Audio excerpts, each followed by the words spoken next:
Kasi naka first PMS na tayo. So, May PMS to? Oo, may PMS to bro. So, nagulat din ako nung nag-PMS ako, tinanong ko kung ano yung mga dapat gawin. Dito ako sa auto natutulog. Abutin akong 3 hours. Ang bawas ng battery niya for 1 hour is 2%. 2 to 2%? 2 to 3%. Minsan 2.5. Yun na nako-consume niya. Matipid siya bro eh. Naka-consumption ko in a month nga is 1.5 siya a month. Parang di totoo, no? Rinig ko talaga yung motor, guys, eh, no? May motor sound, motor whine ng ano. Pakinggan nyo, nila. guys, ha? VTEC!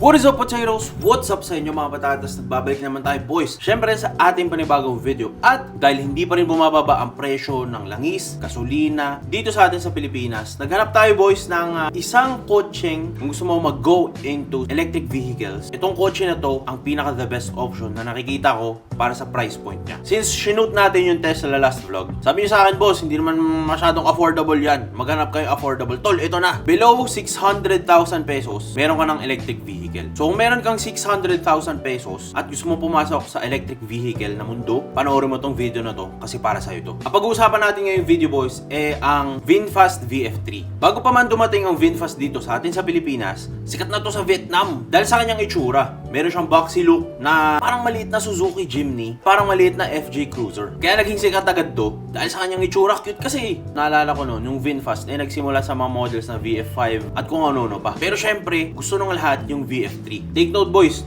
2024 pa to. September 17, 2024, official na na-release ang VF3 dito sa atin sa Pilipinas. Nagkagulo lahat, tol. At ito yung model ng kotse na pinaka-pinag-uusapan dahil sa presyo nga nito na sobrang baba. Pero bawat kotse merong pros and cons. Ngayon, ako personally nakapag-drive na ako ng VF3. Ang nakikita kong cons sa kanya, dahil nasa budget meal side ka nga ng electric vehicle world, napakababa ng range nito. Around mga nasa 210 kilometers ang kaya mong takbuhin kapag naka-full charge ka. Pero syempre, kailangan mo i-factor in yung traffic, yung aircon, kung gaano kakalakas mag-aircon. So more or less, hanggang Pampanga ka lang, no, nabalikan. Pero syempre, from time to time, kailangan mo mag-charge sa mga charging stations sa expressway. At kung mahilig ka sa mga funky colors, meron niyang yellow, meron niyang red, may urban mint, at kung ano-ano pa. Patok yan syempre, boys, sa mga young professionals na gusto magkaroon ng first car nila. At take note, boys, kung tama ang narinig ko, hanggang March 31 ng 2029, isipin mo, boys, libreng charging. Kung mag-charge sa bahay mo, punta ka lang doon sa dealer. Free of charge, tol. Saan ka makakita ng ganyan? Gano'n nga ba kaganda ang isang quality ng ganyang price range? Lahat ng katanungan nyo, masasagot natin, boys, ngayong video, kasi yung owner ng kotseng isushoot natin ngayon, 1.5 years na sa kanya. Daily driver niya to, boys. 15,000 kilometers na ang tinakbo ng kanyang VF3. Magkano nga ba ang nadagdag sa kanyang kuryente sa bahay simula nang nagkaroon siya ng electric vehicle? Kamusta yung storage area? Nakaakyat ba to ng Baguio? Saan ang pinakamalayo niyong narating? Kamusta ang reliability ng electric vehicle? Kamusta sa mga akyatan sa Tagaytay? At tumirik na nga ba siya gamit ang kanyang electric vehicle ever since nabili niya to ng brand new? Lahat ng katanungan na yun, boys, sasagutin natin ngayong video. So grab your popcorn, guys, dahil sobrang haba ng vlog na to. Lahat ng gusto kong itanong, tinanong ko na para sa inyo. Simulan natin yung vlog, boys. Let's go! Okay, boys, ito na yung ipapakita nating sasakyan. VinFast VF3. Siyempre, boys, dahil sa taas ng mga gasolina ngayon, ito na sagot. 1 year and 4 months nang ginagamit. So, daily car talaga. Tawagin natin yung owner, boys. Brother, kamusta? Nice to meet you, brother. Nice to meet you. Unang kita ko sa kotse mo, di siya mong EV. Salamat. Ganda. Mukhang gas car ba siya? Brother, pakilala ka pala muna and yung sasakyan mo. Hi guys, ako nga pala guys si Paul Reyes, photographer. So, wedding photographer, food photographer. Pag may kailangan kayong photography guys, message nyo lang ako. Yun ang ano natin, trabaho natin. Tsaka na-share mo sa akin, may YouTube channel ka din. Yes brother, kaka-start ko lang bro, last year. So, Paul Reyes Photo ko yung pangalan niya. So, it's all about EV. So, we started with the VinFast VF3. So, ito yung naging journey natin guys. Naging from kinuha natin siya up to this point. Gamit-gamit natin siya araw-araw. So bro, matanong ko, nag-start to sa'yo all stock? All stock siya bro. So nung sinimulan natin to bro, stock tires, so naka-steely siya, headlights, naka-halogen siya. So lahat, wala ka talagang kumbaga parang sa akin tama parang siyang 90s car na ikaw unti-unti magbibihis sa kanya hanggang sa na maging siya, comfortable ka para sa daily use mo. So na-highway ko naman siya guys nung stock siya. Pero medyo ramdam mo yung niya, yung more of kalampag siya sa dahil sa liit ng gulong niya na manipis eh. Ramdam na ramdam mo yung sa kalsada. So ngayon nung nagpalit tayo ng medyo mas malaking gulong, mas parang parang lapat na lapat siya. Nabili mo siya 1 year ago? 1 year and 4 months ago? 2024 siya bro, 2020. Naghahanap ako ng alternative na na paraan kasi sa gasolina noon, mura pa gasolina noon mga 50 plus lang ata that time. Sa dalas nating sa shoot, pagka sinumada mo siya, medyo manghihinayang ka sa gasolina. So iniisip ko na back then, sana kung nag-EV ako, magkano kaya matitipid natin? So naghahanap na ako, nag-try na ako ng Jetour ice cream, yung mga nauna pa noon sa BYD Seagull. Ice cream pa nga, Jetour ice Jetour cream. ice cream. Maliit lang siya bro. Maliit lang yan. Jetour ice cream, tapos yung Wuling Bingo, Wuling Macaron, Wuling Game Boy, tapos Yung mga pangalan, ganun talaga. Yes bro, yun talaga. Cute tayo, no? Cute, ano Game talaga, Boy. tatatak talaga yung pangalan niya. Nung that time, ang plano ko na sana kunin nun was yung BYD Seagull. Pero nung medyo kukuha na ako, may nagsabi sa akin na yung VinFast darating. So at that time, wala akong idea kung sino si VinFast. Pero ang ginawa ko nun, nag-search ako sa sa TikTok. May TikTok naman na nun. So tinignan ko yung TikTok, search ako ng VinFast VF3. Ang gaganda ng forma nila. Sabi ko, parang parang Jimny na electrified Jimny yung itsura niya. So medyo matipid, hugis na yung parang Jimny rin. So slightly smaller sa Jimny. Pero yung iniisip ko, teka, malaki matitipid ko kung naging EV to So yun yung naging sa akin, buying point niya. So nung nabili natin to, nakita ko guys, after 1 year and 1 year and 4 months, naka 15,000 kilometers na tayo. Medyo medyo ramdam ko na yung na-save ko. Pero yun nga, sabi nga nila doon sa grupo, medyo maraming bodolero sa group So dapat stock lang to Unti-unti nagkaroon ng kuno Bro, yung na-save mo doon sa, napunta sa pyesa, no? So yung na-save natin dapat yung na-save natin sa gasolina, doon napunta sa mga aftermarket. Perfect timing ngayon kasi yung iba, ngayon pa lang bibili, ngayon pa lang mag-a-adjust Kahit papaano tayo nung 2024, medyo na nasanay na tayo sa price. So kahit na magtaas yung gasolina, hindi natin medyo nararamdaman. Ito kasi yung gamit natin ngayon. Oy, brother, pwede ba malaman magkano ang bili mo sa brand new price ng ganito? Nung nakuha natin to guys noong 2024, 745,000 siya. That time, less 35 or less 40,000 discount siya. Ngayon, 590,000 na lang siya. Tapos meron pa siyang subscription. So yung subscription, I think medyo mas better na mag-explain yung mga taga-kasa, I guess. Kasi mas hindi ko na na-avail yun So medyo hindi ko na-gamay yung kanilang explanation. Pero ako, straight out, binili ko yung battery niya. Pero may warranty pa rin naman. Hindi ko lang naabutan yung mas murang price ngayon. Sana kung ngayon ko bibilin siya, mas pipiliin ko yung subscription. Magkano ang nasi-save mo sa gas? Kasi magkano napupunta sa kuryente? Ang expenses namin, brother, sa kuryente, sa bahay, ang nadagdag niya nung dumating tong si VinFast is around nasa 1,500 pesos. Ang nadagdag sa per month? Per month siya. So yun yung expense natin ngayon sa electric. Pero yung kung nag-gas ako, siguro that time pag may shoot tayo nasa 10 or more than siguro 10 plus sa gasolina. Lakas talaga. So malaki rin brother ang natipid natin. So kung titignan mo kung 1.5 versus mga 10 siguro, maybe 8.5 siya in 1 month. Pero kung every month ganon, pag inipon mo siya, malaki rin matitipid mo. Kaso bumili ka ng mga mag stars. Doon napunta. Naging may dahilan na para mag-upgrade na lang. Ako, isang factor kasi pag bumibili ako ng kotse, yung reliability. Kamusta naman? So far, brother, sa akin naman, wala pa naman ako na-experience na anything na... Yung mga tumirik, ganyan. Wala naman. Ako personally, wala pa naman. Pero meron lang, may mga glitches lang siya at first kasi nung nauna natin sa nakuha, yung software version niya or yung pinaka-firmware niya, nagaling pang sa Vietnam, medyo buggy pa siya nung una Hanggang sa eventually naayos na nila. Naging better na yung mga versions ngayon. Less problems na din sa mga bago. So nag-update naman pala siya? Every now and then, brother, may update siya. So parang ako nakaka 2 or 3 updates na tayo sa kasa. So every 4 months or 5 months, pinapapunta ako for firmware update.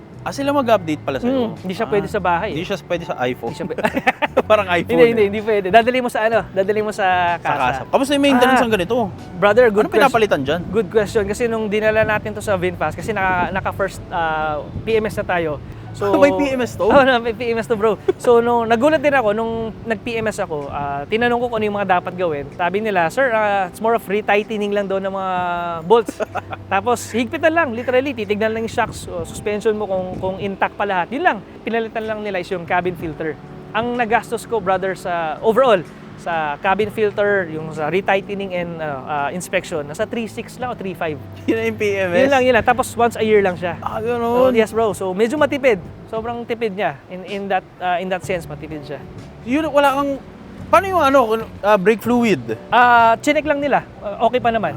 So yung brake okay. fluid, every now and then, chinek naman nila. Pero yung sa PMS ko, okay pa naman daw after ng first. Kada kotse may pros and cons eh. No? Yung pros, nasabi na natin Yes, just bro. now. Yung, kamusta yung cons ng kotse? Yun bro, so nung nakuha natin si VinFast VF3 no, so para siyang ano guys para siyang bare bones eh. So ikaw yung unti-unti magdadagdag. So initially, nung kinuha ko siya sa Alabang, gabi yun eh, biniyahe ko from Alabang hanggang bahay. Napansin ko agad, ano siya, medyo matagtag yung ano niya, yung suspension niya. Hindi ka katagalan, nag-upgrade na tayo ng tires. Ito yung pinalit natin. O nga pala guys, nung stock tires tayo, merong mga instances na dito sa UP Town Center, kasi paahon yung parking dyan. Minsan umuulan, na naapakan ko ng konti, nag-skid siya eh. Madalas yan pagka yung parking mo eh, medyo madulas yung pintura niya, yung glossy.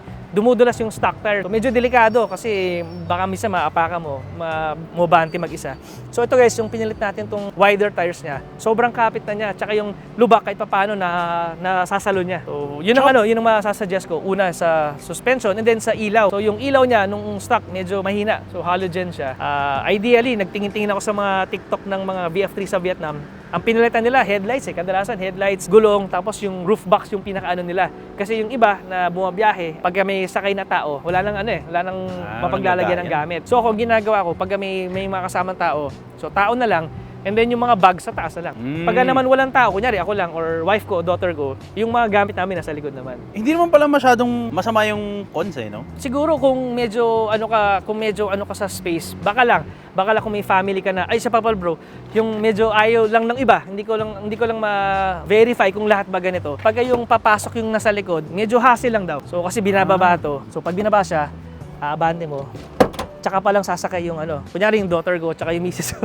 Pag sumasakay dito, so yun yung nila. Nung una, medyo nagtataka sila na, actually ayaw nila gamitin ito nung una.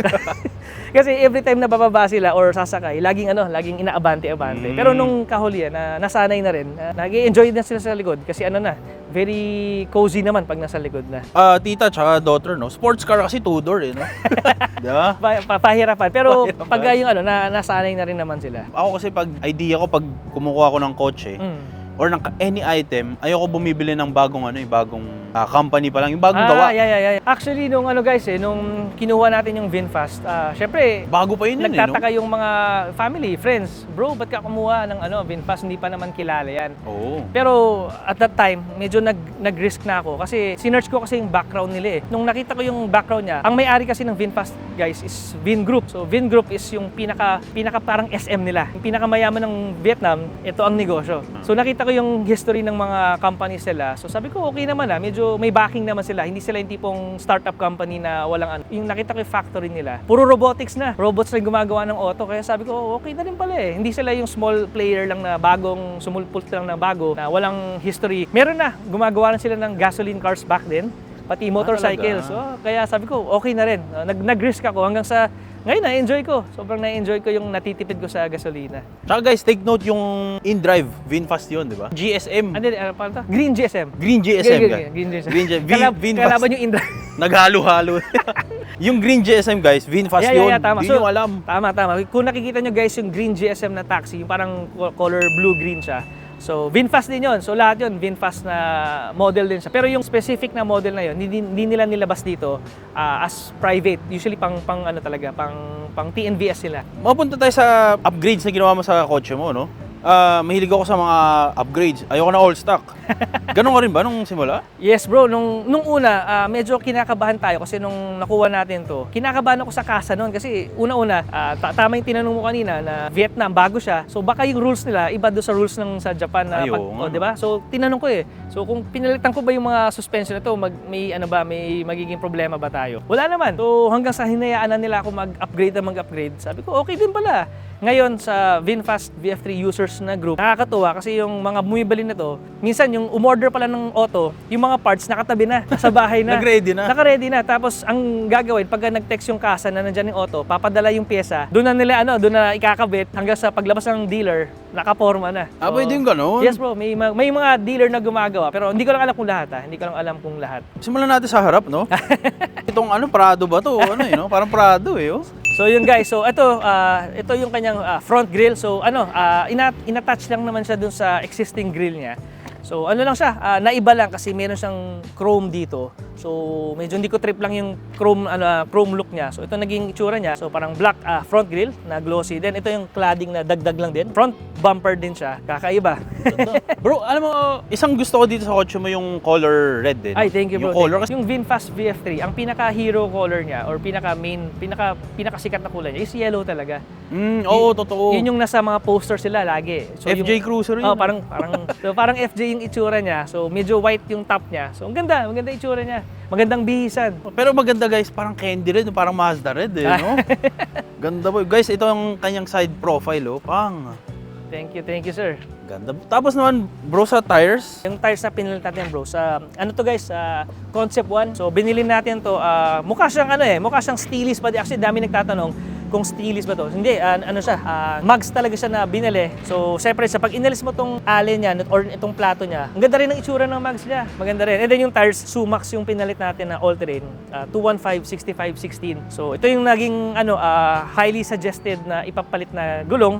Kung ayaw mo magpalit ng mags, pwede naman yung gulong lang. Kasya pa rin siya sa stock mags. Since nagpalit ka ng tires, hindi ba parang bumigat na or nahirapan yung kotse?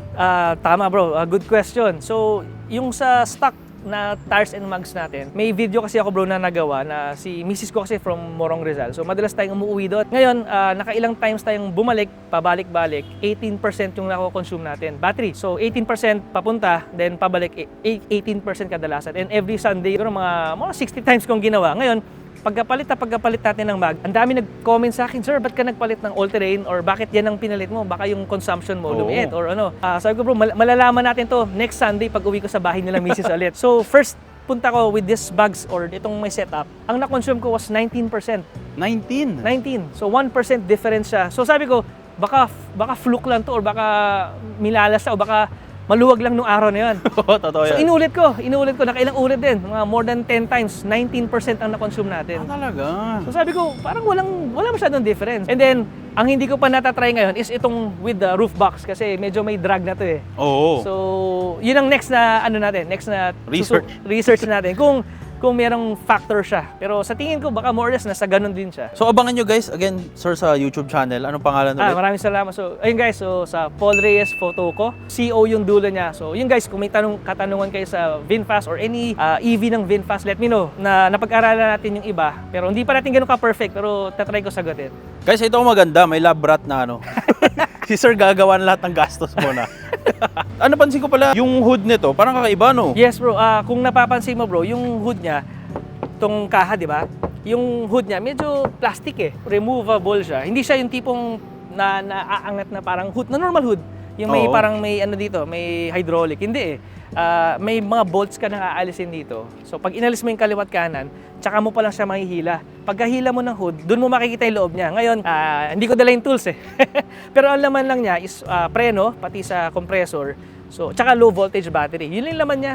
So, yung iba sa Vietnam, ang ginagawa nila, kino-convert nila to ng frunk. So, yung parang storage. So, ngayon, magkakaroon ng modification or ifa-fabricate mo yung hood na pwede mo na siyang buksan through lifting naman. Pero medyo mahal. So, medyo mahal pa. Tsaka waiting tayo na may magdala pa ng parts. Sana mas mura para magpa-convert na rin tayo nitong hood. Wala siyang guys, hindi tayo makapag-pop the hood pala. Wala. Pop the trunk Pop lang. the trunk, pop the Roof box. Pop the roof box. Ito kasi curious talaga, kung pogi kasi talaga, no? Hindi ka ba, parang masyado kasing Dikit eh, no? Sakto naman bro, sakto. Actually, nung last month, wala pa ako nito eh. Nilagay ko siya, yun yung time na medyo may tumatama lang yung sa mud flaps niya. Pero nung previous month, nung wala pa, kahit anong kaliwa kanan, di tumatama bro eh. Ito lang, lately lang, nung nagpakabit tayo ng mud flaps niya. So hindi pala kasama to pag bumili? Meron siyang kasama, pero maliit, parang ganito. Ito siya, parang ganito. Ito. May ganun siya. Ito, meron din to dito. Naglagay pa, no? Parang masabi may mud flaps eh. So yun, so pinalitan natin. So galing siya sa Vietnam mismo, B Factory yung pangalan niya. So yun, in-upgrade natin. So okay naman. Yung nga lang, pagka nag-full turn ka, medyo may tumatama sa gulong. Dito sa sa upgraded tires na. So kailangan nyo lang rin i-take note guys kapag gusto nyo kumuha ng ganitong tire setup. Ano ang PCD ng ganito? Ano siya guys, ang pinakamaganda pa dito sa VinFast VF3 is yung kanyang stock or yung mags spec niya, PCD 100, 4 holes. Ay, pucha, So pasok lahat ng sa mga ano. nakatagong baul sa baul niyo ng mags, ilabas niyo na, pwede nang ikabit dito. T37. Lahat. Yes, mga Vios, Yes, Corolla. Yung mga Rota, pwede rin. City, mga ganyan. Pasok lahat. Pasok lahat. Karamihan na nagkabit ng mag sa VF3 nila. Isa ito, yung Bel Air nila. Pero yung karamihan, TE37 ang kinakabit nila eh. Swak naman eh. Swak bagay eh. Dito naman guys, ano lang ako. Kung makikita nyo guys yung ano niya, yung roof niya, red to dati. So body color siya. Pero ang nangyari ngayon, nagpa-PPF tayo sa S5S Auto Hub. Shoutout kay Sir Spike. Maraming salamat. So ito yung guys, yung PPF na black. Bumagay siya para nagkaroon ng two-tone sa roof and the body. Yung pinaka-fin niya or yung pinaka-fin niya dito sa gitna, black talaga yan. Itong antena. Yung parang antena niya. Hindi ko alam kung may purpose siya or ano eh. Totoo bang antena yan, guys? Comment down below. Hindi ko alam, hindi ko rin pa ano, hindi pa namin naalis yan eh. So, hindi ko rin sure kung antena ba talaga or for aesthetic lang siya. May mga pinalitan ba tayo dito? Dito bro, ang pinalit lang natin is ito. Nagdagdag lang tayo ng spoiler. So, ano lang to, parang generic lang siya actually Ducktail. Parang ducktail lang siya. Ano siya, rubber? Or ano? Rubber bro eh. Rubber lang siya. Kita ko lang yan sa sa Shopee Racing eh. Pero ang ganda, no? Subtle lang, Parang no? nagkaroon lang ng accent ng konti. Tapos itong rear bumper natin, so naglagay lang din tayo. So para lang may extension siya. Kasi kung wala yan bro, flat siya. Medyo pagka tinignan mo dito sa gilid, parang pango. Kumbaga parang pango siya. So ngayon nagkaroon ng tangos ng konti. So itong buong glossy na to, natatanggal? Yes bro, oo. Ano lang yan? talaga? Bolt on lang siya. So Okay. kung tinanggal mo to, ito yung bumper niya sa likod. Pag binalik mo, ito na siya. So maganda rin pala may may matte tsaka may glossy, Yes no? bro, nagkaroon ng parang contrast. Hindi siya mukhang 590,000 na kotse. Baka dahil siguro pinalit-palitan mo na. Mga 1M. Umabot na rin pala 1M. yung natipid doon na punta. Pero guys, ang kasi doon bro, yung wala kang pagas talaga. No? Wala bro, wala. Kung meron man, very minimal yung sa charge mo na lang sa bahay. Pero ang maganda guys sa VinFast ngayon, parang naglabas lang sila ng memo recently. Dapat kasi yung free charging nila is for up to 2027. So ngayon, parang hanggang March or April of 2029 na. So kung meron kayong mga chargers na malapit sa bahay nyo, sulitin nyo yun. Kasi sayang, isipin nyo, 3 more years, wala kang babayaran sa gasolina. Another thing to consider siya. Kamusta naman bro yung driving experience kapag dala-dala mo ang EV? Nung nagtaasan yung presyo, syempre kahit paano nag-alala din tayo kasi syempre maraming maapektuhan sa sa taas ng presyo nito eh. Pero yung sa part naman nitong sa VinFast naman natin, pag-angat nung singil ng Meralco, Iba na yung sa'yo. Hindi kasi parang may nabalitaan ako Magtataas na rin, magtataas daw sila ng presyo. So, Pag nag-box na yung no? Oo, siguro pag nag-ceiling na sila, kumbaga napilitan na sila magtaas. Yun, medyo mararamdaman natin yung konting dagdag sa singil. Pero sa gasolina kahit papaano, medyo nakabawas na tayo sa mga gagastusin. Gusto ko rin pala yung part ng tail end nito kasi ang pogi ng chrome lining. Ay, salamat bro, salamat. Ganda guys, So, ni-retain ko siya. So, yun yung ni-retain ko na chrome. So, sa harap, nawala na. Sa likod na lang. Tira na lang ako ng isang Pero bar. actually maganda guys Hindi siya mukha talagang EV, no? Hindi siya mga EV. Bro, pwede natin mabuksan yung trunk nito? Yes bro. Ay, ang cute talaga, no? Guys, itong pinakamaliit kong nakitang trunk. Ang liit, guys, Okay, so ito ang loob.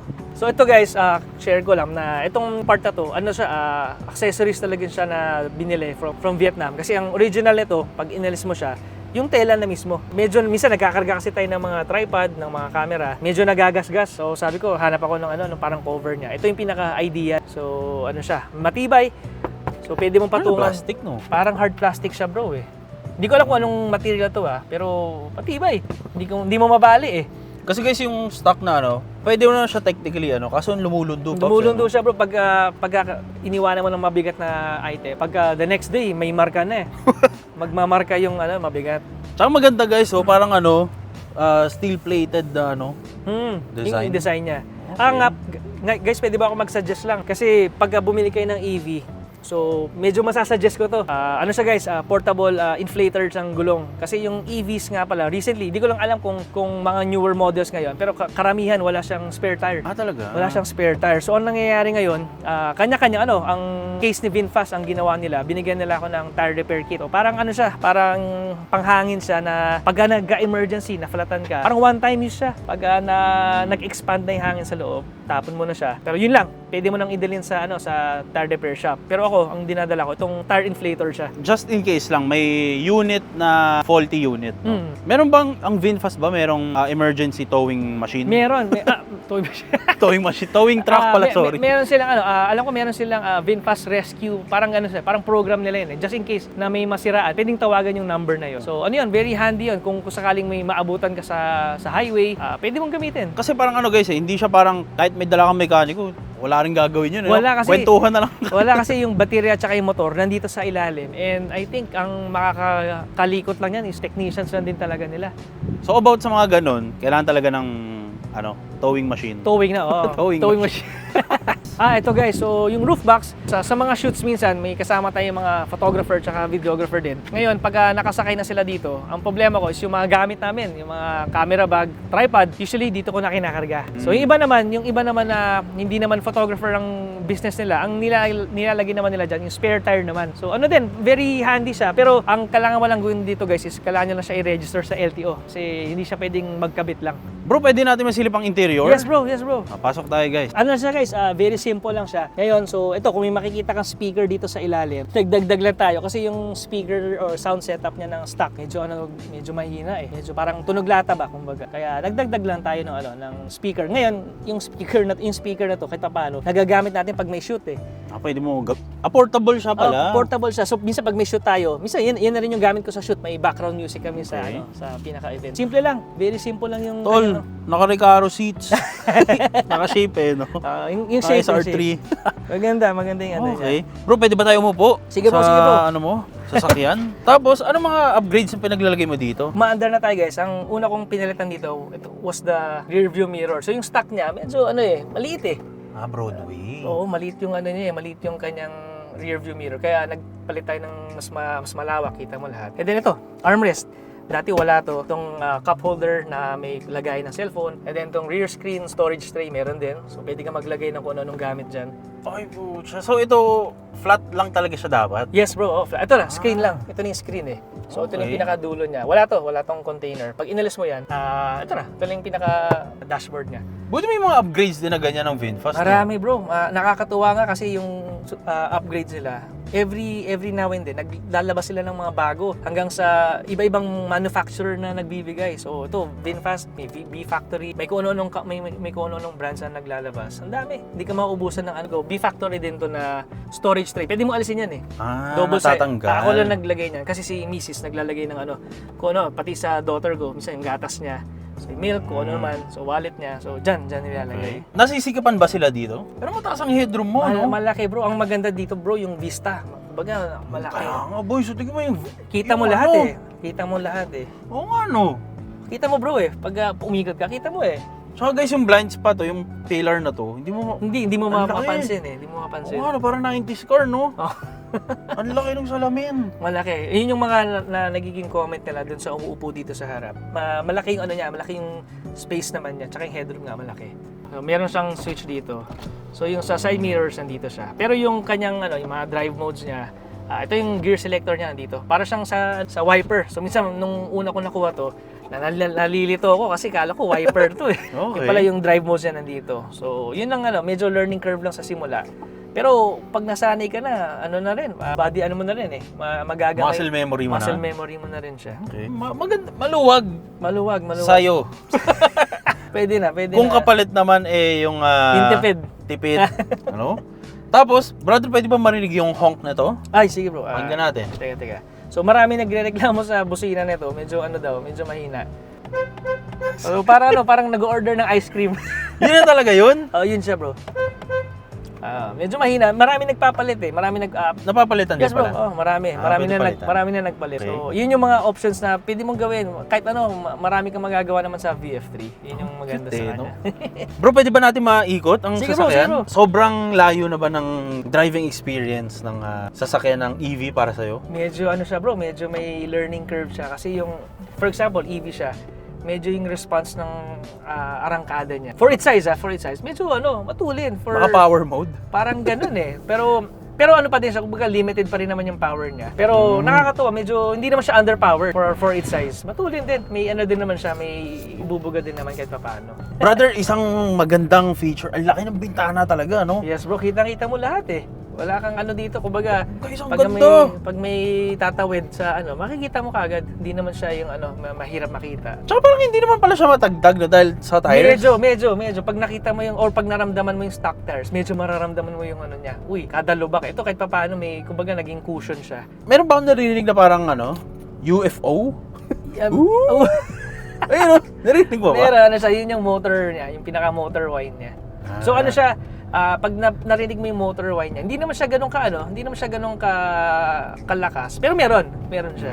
So kung galing ka sa medyo malaking auto, pagdating mo dito, medyo maninibago ka eh. Pero pag sanay ka sa maliliit na ano, medyo familiar yung tunog niya. Ibang kotse mo sa bahay. Next na madalas kong gamitin next to the VF3 is yung Mazda 3. So, Premium yun. Yung bagong Mazda 3. Oo. Pero mas madalas ko nang nagagamit to. Sa taas ng presyo ng ano ngayon, sa taas ng presyo ng gasolina, medyo magdadalawang isip ka eh. Kumbaga may option naman na gamitin to. So ito na ano natin, ito yung preferred natin na gamitin for the meantime. Kasi ang laki talaga bro na natitipid eh. Hindi ko na siya hindi kumbaga yung gasolina, hindi na siya factor sa ano ngayon sa expenses. Naalis mo na siya, no? Oo, kumbaga pag may shoot tayo ngayon sa wedding or sa client, ang fina-factor in ko na lang yung toll eh. Pag medyo outside Ay, oo. Metro Manila, yun na lang eh. Tina-top speed mo ba ang VF3 mo? Ang VF3, ano siya, guys, limited yung top speed niya sa 104 kilometers. So kahit anong piga mo doon, hanggang doon lang talaga siya. So limited na siya. And nagagawa naman kasi ano naman siya, stable naman siya sa Wow! may electric motor wine siya. Walang delay? Wala ito. Pag inapakan ko, 3, 2. So meron, Guys, para tayo lumilipad yung tunog. parang UFO siya. Parang UFO. Parang UFO siya. Pero ano ba? Lumas ba yan compared dati? Yung alin? Yung tunog na wine? Ay, O hindi, ganyan na yun? Ganyan talaga bro, stock niya, may ganyan talaga siya. Akala ko parang lumalakas siya. Ganun talaga siya. So stock Okay. pa lang may ganun na siya. So yun yung iba naririnig yun, tinatry nilang ma-eliminate pero ganun talaga siya eh. Design siya talaga na may ganun eh. Odo pala neto is 15,000 15. kilometers. Okay. Wala ka naman naging problems ever since? Charger. Nagkaroon ako ng problem sa charger noon. Ngayon, kwento ko lang, yung charger kasi natin, may mali akong ginagawa.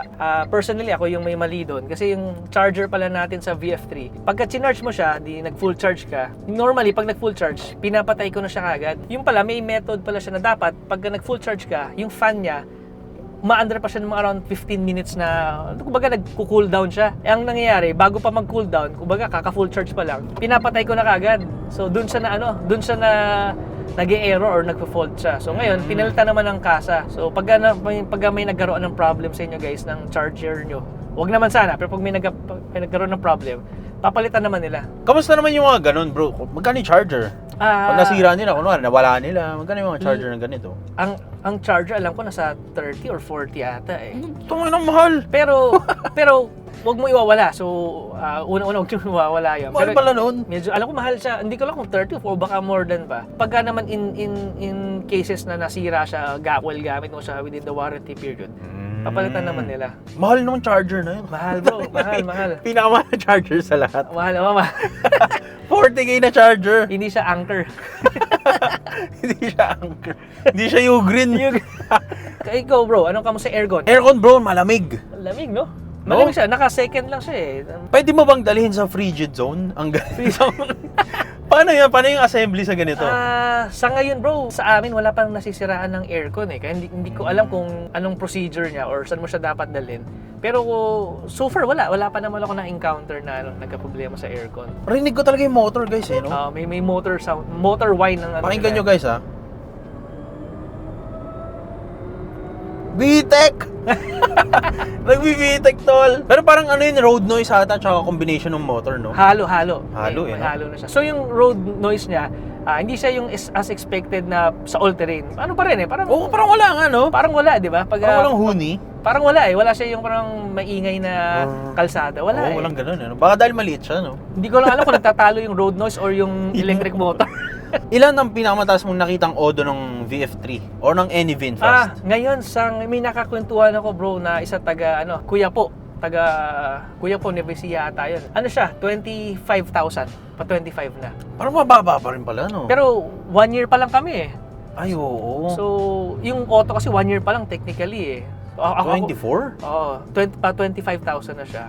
Ngayon, meron kaming isang member naman, si Brother Rob. So, Rob, taga ano yan, taga Bulacan.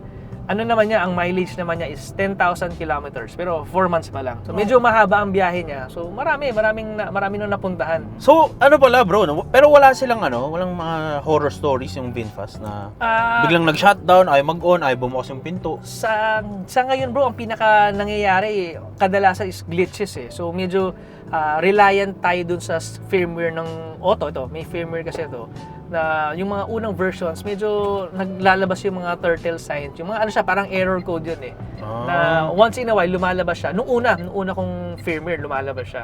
Nag-play ng bold, gano'n. Biglang nag-glitch. Pero pwede ka manood ng YouTube dito. Ako hindi ko pa na-access masyado, hindi ko pa paglalaroan. Pero pwede ka manood dito. Okay. Lumabas si Johnny Sins, gano'n. Pero yung madali naman siyang intindihin. Yes bro, kumbaga sa settings natin, nandito naman lahat. So yung details ng EV, ng auto, nandito siya. So yung battery percentage, yung expected range mo, tapos yung charging target. So kung gusto mo mag-charge ka hanggang 100%, tapos pag napalobat ka na, hanggang 100% mo siya magre-remind sa'yo. Marami rin bro. So, settings ng auto naman, nandito naman yung pinakakanyang device settings. So, Bluetooth naman to. Ito yung Wi-Fi na sinasabi ko. So, hindi ko lang makakonect eh. Kasi pag nagda-drive ka, hindi siya pwedeng gamitin. Safety feature, Kasi no? parang ganun niya. Sa full charge, ilan ang tinatakbo ng VF3? Ang claim ng VinFast is 215 kilometers. Pero ako, realistically, pag isa sa full charge, hindi ko naman siya na zero talaga. Ang magiging realistic distance mo is nasa around 180 to 190 siya. Malayo, no? Malayo din bro, malayo din. Pero baka dahil nag-die down na yung battery, no? Hindi, kumbaga, kaya pa niya mag 215 siguro kung yung battery, sasagarin ko hanggang siguro mga 3%. Okay. Kasi ang Kabado ko na. medyo baka magtulak tayo sa EDSA nito eh. So ang mangyayari dito, pag nagcha-charge tayo ng VinFast, kahit pa paano, hindi natin pinapababa ng 20%. Tapos bro, ang charging sa bahay, kamusta? May, ba yun? 12 volts? 220 naman siya. So, ang maganda dito sa VinFast, yung charger naman niya, hindi ka naman mainip eh. Mga nasa 3 to 4 hours yung So, 3 to 4 hours naman yung charging niya. Depende kung nasa 60-50% ka. Pero kung medyo mas mababa, medyo mas matagal lang konti. Nasa 4 to 5 hours yung charging niya. Pero okay na rin kasi yung natitipid ko, kunyari, pag galing ako sa shoot or sa event, pag uwi ko naman, pag bago matulog, charge ko na siya. So, ang suggestion nila, pag magpapakabit kayo ng charger nito, dapat mayroong breaker siya. Medyo meron lang siyang kailangan gawin. So, yung iba kasi, baka akala, 220. Pwede naman, pero may possibility kasi na baka biglang may mag-overheat. pa rin, no? Oo, may safety ka pa din. Safety pa din. Safety. Kasi guys, naman to, kailangan modernize na to, kailangan i-modernize din natin yung bahay, no? Tama. Hindi pwede yung kotse lang. Tama. Sinaksakan ng modern na charger. Kung babalik ang panahon, no? 1 year ago, bibili ka ba ulit ng VF3? After all the things you've done? I think so, bro. Yes, oo. Sa laki na ng tipid ko, ang pwede kong gawin pa nga actually, yung kulay eh. Actually, yung tunay na kulay na pinili ko talaga was yung white and yellow. Yun yung dalawang kulay na gusto ko. Yun yung hero color ni VinFast yun. And ang problema ko dun sa hero color nila, walang stock nung that time na yun. So, nauwi tayo sa red. Sabi nila, kung gusto mo yung yellow or yung white, maghihintay ka. Sabi ko, sige, okay na yung red, pwede na. Hanggang sa, nagustuhan ko na rin. Kasi yung Mazda ko na Mazda 3 ko, same color din siya. Red din? Red din siya. So, soul crystal red naman siya. Meron bang black, all black nito? Meron bro. Ay pucha, parang pogi yun. Meron bro, may all black na na VinFast VF3. Siya, medyo yun yung madalas na sold out kagad yung black na version nito. Tapos bronze na TE, no? Bronze na TE. So, parang bilis niya rin, parang hindi siya angkop doon sa size. Ang bilis niya rin no? Matulin siya. Hindi lang siya mukhang wala kang marinig sa labas eh. So, yun yung minsan delikado kasi minsan sa mga eskinita. Minsan di ka naririnig eh. Yun ang problema ko rin minsan. Problema ko yung busina ko parang ice cream eh. Lalabas yung mga bata. Bibili. Pero one of these days, yun yung mga papalitan natin, yung busina. Okay. Ang maganda dito, daily car, hindi ko iniisip yung presyo ng gasolina masyado. Tapos, masayang gamitin. Nakakatawa na para siyang toy car talaga. Toy car na pwede mong ibiyahe. Nagaling ako bro ng Tagaytay 2 weeks ago. Kaya, wala pa ba? Clark, galing din. Sa Bulacan, sa Tanay. Clark? Paano ka napunta ng Clark? 200 lang mo. Doon ka na nag-charge. Siya bro, may mga chargers along the way na magcha-charge ka. So, nag-charge ako sa isa doon sa BYD San Fernando or sa BYD or sa Petron Marilao. So, free yung mga yun?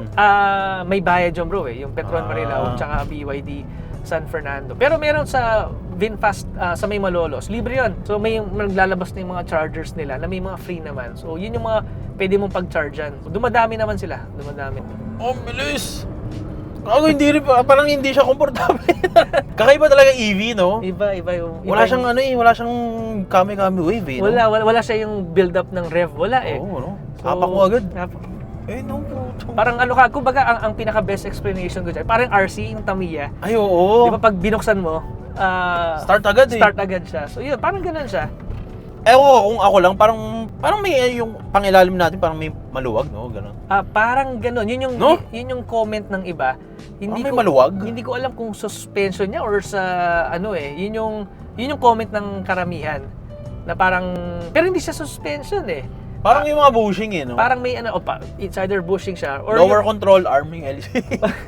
Parang yung mga natanggal. Para siyang ganun eh. Pero hindi ko lang alam kung dahil ba dun sa shocks natin kasi ayun yung magustong palit ako personally pag may chance yun yung papalitan natin yung sa suspension may tain kasi na may tain to? Meron may isa tayong member sa VinFast VF3 na nagpalit na ng tain suspension setup. So maganda. So titignan ko kung okay siya. Baka balak nating kumuha din. Ano ma-advise mo bro sa mga gusto kumuha ng VF3? Unang-una guys, unahin niyo talaga kung luluwas kayo ng malayo is yung tires talaga. Highly suggested ko yung gulong talaga. Kasi yung stock tires, pag nakita niyo, manipis talaga siya eh. So para siyang otong na masabing nalagyan ng gulong. Parang ganon. Pero pag napalitan mo siya ng mas malapad, mas kapit ka eh. Mas may confidence ka sa highway. Highway mainly kung bumabiyahe ka. Bakit VF3 ang napili mo? Hindi yung VF5, VF7? Bakit VF3? Ako bro, sa tingin ko yung na-test drive natin yung VF5, yung Seagull. Lahat sila bro, okay naman. Wala akong comment sa kanila. Lahat, alam ko makakatipid ako sa electricity niyan, sa gastos. Ang nagustuhan ko talaga kay VF3, alam ko yung forma niya. Kasi nakita ko to sa online, ang daming options na pwede kang i-modify. So sabi ko, pagdating dito, yun ang gagawin ko. Papalitan ko ito. Kasi unti-unti, mapapalitan mo na lahat. Ako, malaki na yung natipid ko sa Kumbaga, pag may shoot ako ngayon, ang kinukumpit ko na lang, kung wala akong Metro Manila, yung kakainin ko na lang doon sa location na shoot. Kunyari, yung food allowance na lang namin. Pero kung kung outside Metro Manila, yung Skyway na lang kinukumpit ko. Kung titignan natin yung kotse, maganda rin naman eh, no? Hindi siya modern feels. Modern naman may siya. ganito ka, nalamig ng aircon. Malamig eh. Di ba? Tsaka yung upuan tol, Recaro. Recaro seat. Pero sa likod bro, kamusta yung sinasabi ni daughter mo? Mas nasisigipan siya. So ito itsura niya. So angat ko lang to. So pag inalis mo to, kaya naman, kayang dalawang tao dyan. So, 90 degrees din pala to bro. Yes bro. Parang Hilux. 90 pero degrees siya guys, medyo fix lang yung niya. Yung, wala na adjustments. Wala na eh, wala. Pero yung iba, merong binibili sa Shopee yun na parang siya, parang binebend niya yung pinaka-bracket niya para medyo mas nakahiga pa ng konti. Pero kumusta si daughter? Kumusta naman? Yung daughter ko, nasisigipan. Yung daughter ko, pa naman eh, 4 years old pa lang naman. So okay pa. Medyo, hindi pa siya ganun na sisikapan siguro. Pero si misis ko medyo unti-unti na na. Pag umuupo sila dito, itong sa passenger, sinasagad ko dito. Para kung sino mas malaki dito. Doon siya sa side na yun. Yun yung medyo lang naman, yun yung ginagawa kong workaround pag nandyan sila nakaupo. VF3, may camp mode siya. Camp mode? Camp mode siya. So naka-camp mode siya ngayon. So yung consumption ng battery niya, mas mabawas. Pero naka-aircon ka. So, pwedeng magdamag, naka-aircon ka lang. Ay po. Kapag idle pala bro, gaano katagal pag naka-idle, no? So yun nga, pag may shoot tayo bro, minsan umaabot tayo ng, kunyari, may rest tayo na 3 hours. Dito ako sa auto natutulog. Abutin ako 3 hours. Ang battery na nababawas for 1 hour is 2%. 2 to 3%? Minsan 2.5. Yun na nako-consume niya. Sa 1 hour? 1 hour. Ang tagal nun. Matagal. Minsan nga mayroon kaming naghintay ako sa airport eh. Sinundo ko yung uncle ko nun. Napaaga ako. So sige, tulog muna ako mga 2 hours sa auto. Ang na-consume ko nasa around 4% siya. Naka-aircon ka lang. Chill ka lang dito. Dragon tipid, no? Tayo hindi ko mapaniwala. Matipid siya. So, eto bro, kung i-convert natin sa gasoline yun, magkano kaya kilowatt ngayon? 14 eh. Nagkakabayad mo lang ng bills eh. Kakabayad mo lang rin ng bills? 14 siya. 14 nga. Tama, 14. So kung 14, ang consumption nito, ang battery is 18 kilowatts yung battery nito. So 18 times around 14. So mga 250. Ang 1 hour. Hindi, ang 250 pesos ang isang full charge niya. Oh, 250 pesos. Pero, ano yun from 0%. Eh, syempre, hindi naman tayo nagcha-charge ng 0. Nasa 30% tayo, 40%. So, sabihin natin, kalahati na lang. Kasi 50% ako nagcha-charge eh. So, around 9 kilowatts yung, yung kinakarga. Times 14. 120 pesos. 120 pesos. Around 50% siya. So, Every technically, yung 1 hour natin ang naka-idle, magkano lumalabas? charge. Mga 50 pesos? Hindi, wala bro, wala. Walang 50 pesos? Wala. Yung 2% na nabawas, Oo. wala. Matipid siya bro eh. Ang pinaka consumption ko in a month nga is 1.5 siya a month. Totoo ba yun? 1.5 per month? Nasa more or less nasa 1.5 siya. Imposible na yung 1.8. Possible siguro kung ang charging mo is nasa around 30%, 20. Yung mga tipong sinasagad mo 2K ang imposible. Never ka nag-2K. Never. Malaki bro, malaki yan. Kaya nga, pag kinonvert ko siya doon sa gasolina nga na nagagastos ko sa shoot, malaki yung natitipid. Doon ako na, kahit papaano, hindi siya mabigat eh. Na doon tayo nakakabawi sa mga shoots natin. Parang di totoo, no? So, everyday mo ginagamit. So, sa isang... Halos everyday eh. Sa isang buwan, mga ilang kilometers ka? Pagka yung, paano ba explain to? So, frequent ko siyang ginagamit. Pero ang distances kasi natin, minsan nasa 40 to 50 kilometers lang in one day. Minsan nga, may shoot tayo na client na taga Timog lang, taga Quezon Avenue lang ako. So, ilang kilometers lang yan. So, ngayon, ang nagiging consumption natin, minsan nasa 3% lang yung papunta, 3% yung pabalik. So, tipid. No? Minsan naman yung 3% na hindi ka pa magcha-charge nun eh. Hintay ka pa ng mga next day. Kung next day mo, ganun na naman yung consumption mo, 5 to 10. Sige, nasa 80%. Sige, next day na ulit. Ang parang rule of thumb ko, pagdating ng around 50 or 70 to 50%, sinacharge ko na. Basta't may shoot ako the next day. Para meron lang akong laman. Pero kung wala akong shoot the next day, wala akong lakad, ihayaan ko na hanggang bumaba. Okay lang. No, matinding laban talaga compared sa Medyo malaki bro. Malaki ang engine cars, no? Malaki ang natitipid. Although, ang masasuggest ko, yun nga, pag nag-EV, alamin nyo din yun, may mga kumbaga, nagiging driving habits nyo, magbabago, yung lifestyle nyo, magbabago. Kasi, ang pinaka-best explanation ko dyan bro, kunyari, pupunta ako ng Clark, kunyari, or ng Tagaytay. Hindi tulad ng gasolina, pag pumunta ka ng Tagaytay, alam mo along the way. Dire-diretso ka, no? Oo, alam mo, may mapagagasolinahan ka. Mapa-Shell man yan, Petron, or ano man. Alam mong meron. Hindi, malagpasan mo isa, pwede pa. Ito hindi kasi kailangan mo talagang i-check siya kung mayroong chargers dun sa pupuntahan mo. So yung driving habits, isa pa, ang napansin ko nga recently, nung nagkasama ko yung family ko, nagtagaytay kami, ang napansin kong difference, gasolina dala nila, dala ko to.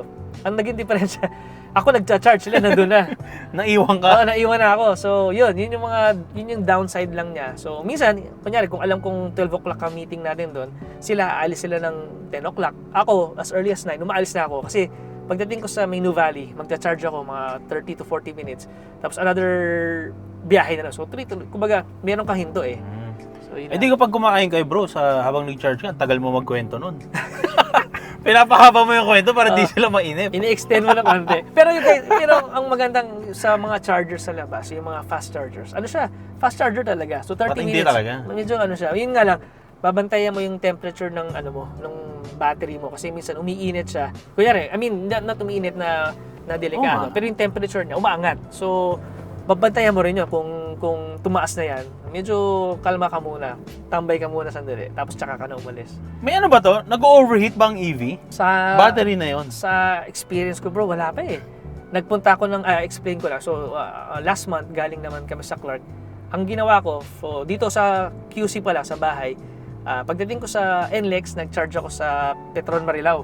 So charge ako doon, and then pagdating ng Petron Marilao, nakarating na siya ng Clark. So from Clark, the next day na to, nung pag-uwi naman natin, so Clark, pabalik, nag-charge tayo sa BYD San Fernando. Kasi medyo mahaba-haba na yun. Hanggang sa pagdating sa may Balintawak, sa may Caltex Drive and dine. Drive and dine yun, tama na? Oh. So yung drive and dine, nag-charge ulit tayo doon. Tapos after nung drive and dine, dumiretso pa tayo ng Paseo.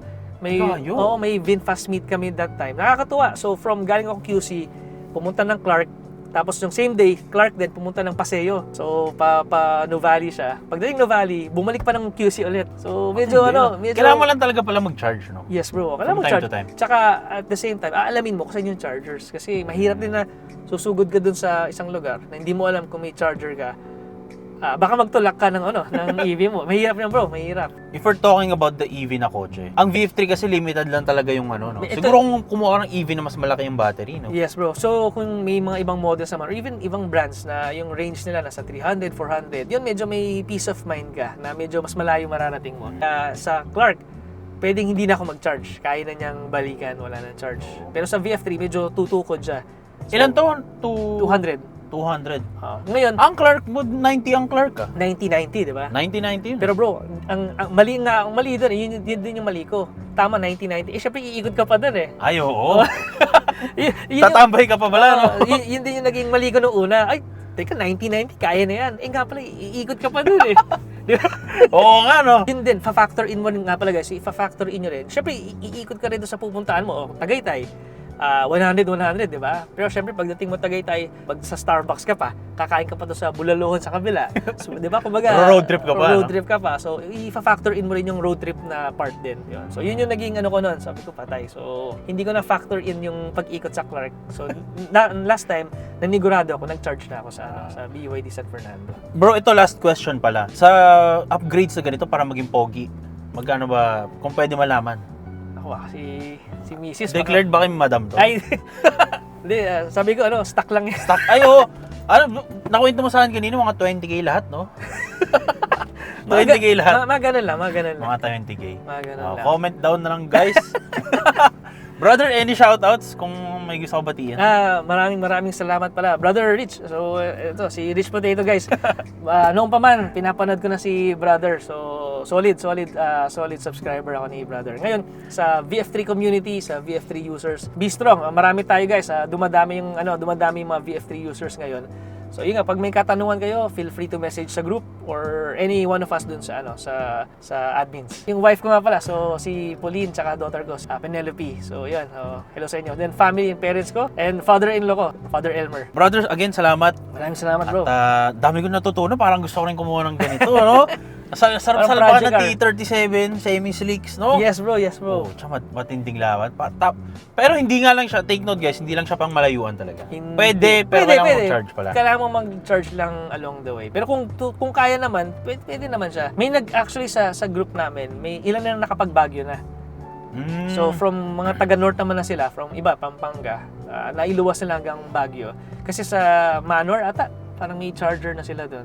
So, yung mga umakit ng Baguio, doon na nagcha-charge. Tapos pagbaba, nagre-regenerate naman siya. Kung umalis ka sa taas ng nasa 70-60%, siguro pagdating nila sa baba, nasa 50-55, ganun kalakas kumain versus nung paakyat siya. Sa mga akyatan, walang problema. Wala bro, wala. Parang magaan siya. Naghahanap nga ako bro nung nung parang paahon eh. Hindi ko kabisado dito para makita mo sana. Pero kaya naman, walang problema. Kaya naman niya. Okay. Kaya naman niya. So, guys, meron pa si brother, meron pa siyang 176 km. Ay, malayo na yan bro. Layo niyan, tol. Malayo na bro. Malayo na. Ano yung Pampanga na yan? 90. Pwede. Kaya na makarating ng Pampanga. Then from Pampanga, siguro mag-charge ka na lang doon para full charge mo ulit. Then ikot ka na ulit doon. Tapos makakabalik ka na doon. Pakita natin last time guys yung sasakyan sa Sige labas. bro, sige Pakita bro. natin. Sige bro. Okay guys, pakita na. Liwanag pa pala sa labas, no? Okay guys, ito yung kotse. Talagang. Kung meron kang babaguhin sa kotse mo, ano yun? Kunwari ikaw si VinFast. Tapos ikaw yung designer ng kotse. Tapos ano yung mga gusto mo ilagay na features? Ano yung mga gusto mo idagdag? Okay. So kung may chance lang na baguhin siguro yung battery lang talaga. Lalakihan, no? Dagdagan lang siya ng another 200 kilometers. Siguro kung make it 400 kilometers, panalo na yan. Sobrang panalo na. Hindi ba siya pwede dalhin sa VinFast tapos palitan lang ng bigger battery? Hindi ata akma yung, kasi di ba yung ibang VinFast models, kunyari yung VF7, ang range niya nasa 400 to 500. Ayun yung selling point no? Oo eh. So, hindi ko alam kung swak yung battery nun. Siguro, pwede nilang, or in the future na model sila, pwede nilang gawing 400 kilometers to. Panalo na yun. Ganda. Actually bro, maganda yung setup talaga sa'yo. Thank you bro, thank Hindi you. siya halatang EV eh. Bro, again, salamat. Brother, maraming salamat. Thank you so much. Guys, subscribe guys sa channel ni brother. Thank you, para thank sa mga katanungan sa VF3 nyo. Thank you. At ayun boys, so sana nag-enjoy kayo sa vlog natin na to. Sana nag-enjoy kayo boys sa vlog natin. Kita kayo sa masusunod na video. Let's go!